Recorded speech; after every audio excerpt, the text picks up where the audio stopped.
All right, let me get this.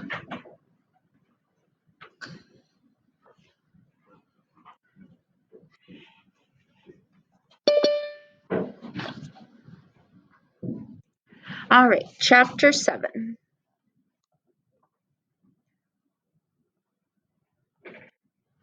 All right, so this is, we left off when they were at the library, and Miss Franny was about to tell about the bear story.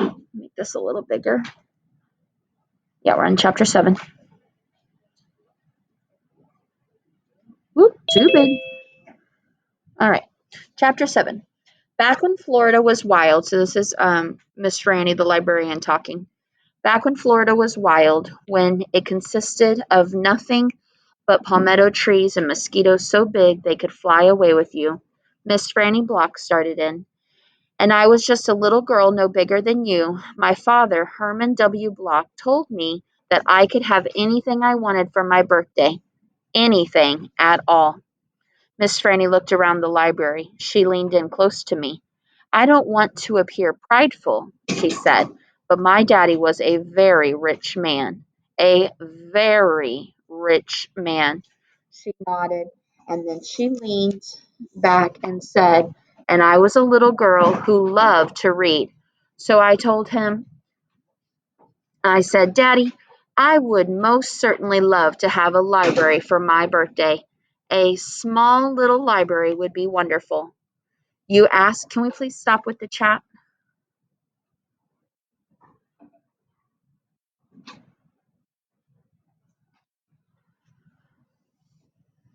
You asked for, I said, can we please stop with the chat messages? Thank you. You asked for a whole library? A small one, Miss Franny nodded. I wanted a little house full of nothing but books, and I wanted to share them too. And I got my wish. My father built me this house, the very one we are sitting in now. And at a very young age, I became a librarian. Yes, ma'am. What about the bear? I said. Did I mention that Florida was wild in those days? Miss Franny Block said. Uh-huh, you did. It was wild. There were wild men and wild women and wild animals. Like bears? Yes, ma'am, that's right. Now I have to tell you, I was a little Miss Know-it-all. I was a Miss Smarty Pants with my library full of books. Oh, yes, ma'am. I thought I knew the answers to everything.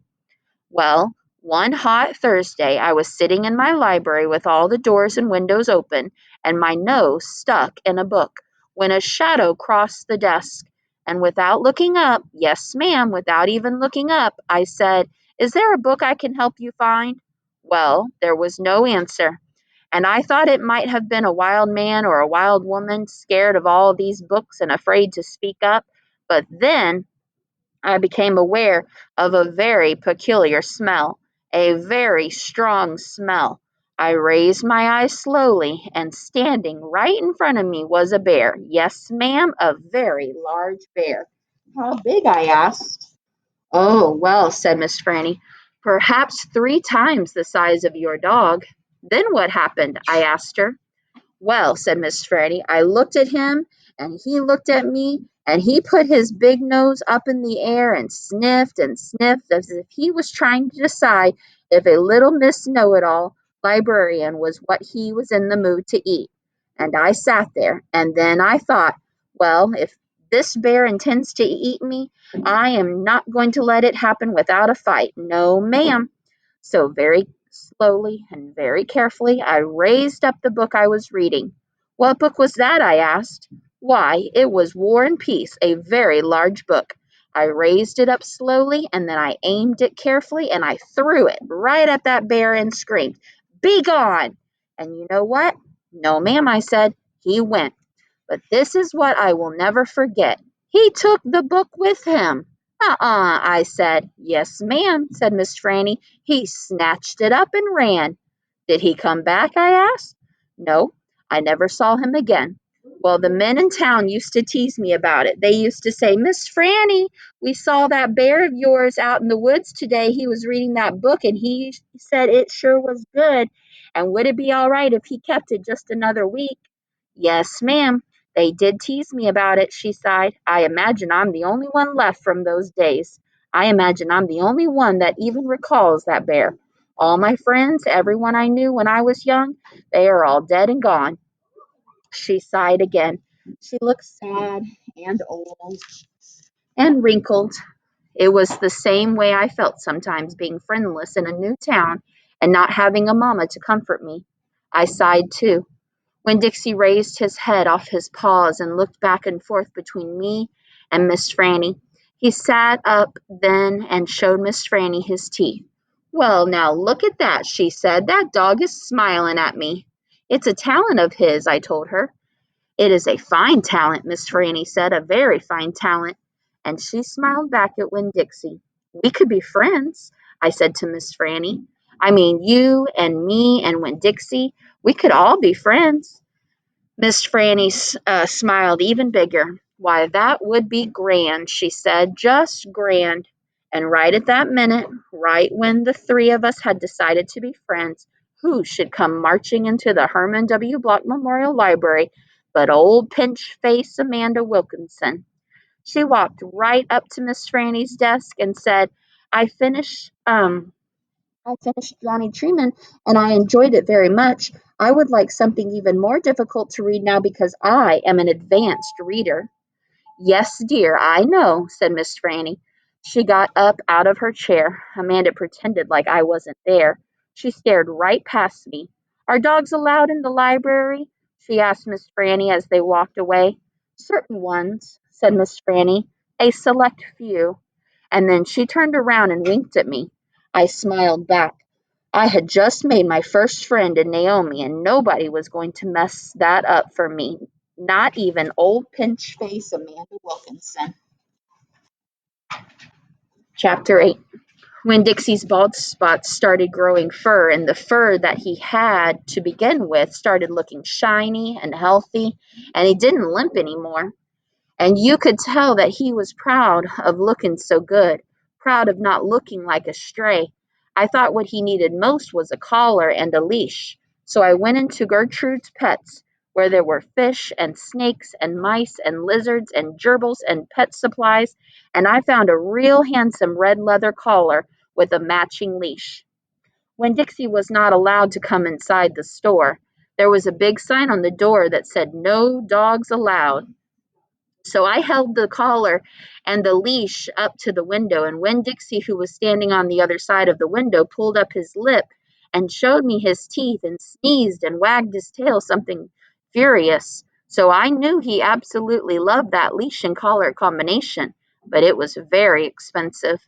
I decided to explain my situation to the man behind the counter. I said, I don't get a big enough allowance to afford something this fancy, but I love this collar and leash, and so does my dog. And I was thinking that maybe you could set me up on an installment plan. Installment plan, said the man. Gertrude, someone screamed in a real irritating voice. I looked around. It was a parrot. She was sitting on top of one of the fish tanks, looking right at me. An installment plan, I said, ignoring the parrot. You know, where I promise to give you my allowance every week, and you give me the leash and collar now. I don't think I can do that, said the man. He shook his head. No, the owner, she wouldn't like that. He looked down at the counter. He wouldn't look at me. He had thick black hair, and it was slicked back like Elvis Presley's. He had on a name tag that said Otis. Or I could work for you, I said. I could come in and sweep the floors and dust the shelves and take out the trash. I could do that. I looked around at Gertrude's Pet. There was sand and sunflower seed shells and big dust bunnies all over the floor. I could tell that it needed to be swept. Said Otis. He looked down at the counter some more. Gertrude! The parrot screamed. I'm real trustworthy, I said. I'm new in town, but my daddy is a preacher. He's the preacher at the Open Arms Baptist Church of Naomi, so I'm real honest. But the only thing is, when Dixie, my dog, he would have to come inside with me, because if we get separated for too long, he starts to howl something terrible. Gertrude doesn't like dogs, said Otis. Is she the owner? I asked. Yes, I mean, no, I mean, he finally looked up. He pointed at the fish tank. That Gertrude, the parrot. I named her after the owner. Gertrude's a pretty bird, screamed Gertrude. She might like Winn-Dixie, I told Otis. Almost everybody does. Maybe he could come inside and meet her. And if the two of them get along, then I could have the job. Maybe, Otis mumbled. He looked down at the counter again. So I went and opened the door, and Winn-Dixie came trotting on inside the store. Dog! Screamed Gertrude. I know it, Otis told her. And then Gertrude got real quiet. She sat on the top of the fish tank and cocked her head from one side to the other, looking at Winn-Dixie. And Winn-Dixie stood and stared back at her. He didn't hardly move. He didn't wag his tail. He didn't smile. He didn't sneeze. He just stared at Gertrude, and she stared at him. And then she spread her wings out real far and flew and landed on top of Winn-Dixie's head. Dog, she croaked. Winn-Dixie wagged his tail just a little tiny bit, and Otis said, You can start on Monday. Thank you, I told him. You won't be sorry. On the way out of Gertrude's pet, I said to Winn-Dixie, You are better at making friends than anybody I have ever known. I bet if my mama knew you, she would think you were the best dog ever. Winn-Dixie was smiling up at me, and I was smiling down at him, and so neither one of us was looking where we were going, and we almost bumped right into Sweetie Pie Thomas. She was standing there, sucking on the knuckle of her third finger, staring in the window of Gertrude's pet. She took her finger out of her mouth and looked at me. Her eyes were all big and round. Was that bird sitting on that dog's head? She asked. She had her hair tied up in a ponytail with a pink ribbon, but it wasn't much of a ponytail. It was mostly ribbon and a few strands of hair. Yes, I told her. I seen it, she said. She nodded her head and put her knuckle back in her mouth, and then she took it out again real quick. I seen that dog in church, too. He was catching a mouse. I want a dog just like it, but my mama won't let me get no dog. She says if I'm real good, I might get to buy me a goldfish or one of them gerbils. That's what she says. Can I pet your dog? Sure, I told her. Sweetie Pie stroked Winn-Dixie's head so long and serious that his eyes drooped half closed and drool came out of the side of his mouth. I'm going to be 6 years old in September. I got to stop sucking on my knuckle once I'm 6, said Sweetie Pie. I'm having a party. Do you want to come to my party? The theme is pink. Sure, I told her. Can this dog come? She asked. You bet, I told her. And all of a sudden, I felt happy. I had a dog, I had a job, I had Miss Fanny Block for a friend, and I had my first invitation to a party in Naomi. It didn't matter that it came from a 5-year-old, and the party wasn't until September. I didn't feel so lonely anymore.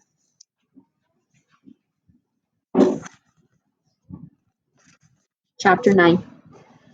Just about everything that happened to me that summer happened because of Winn-Dixie. For instance, without him, I would never have met Gloria Dunk. He was the one who introduced us.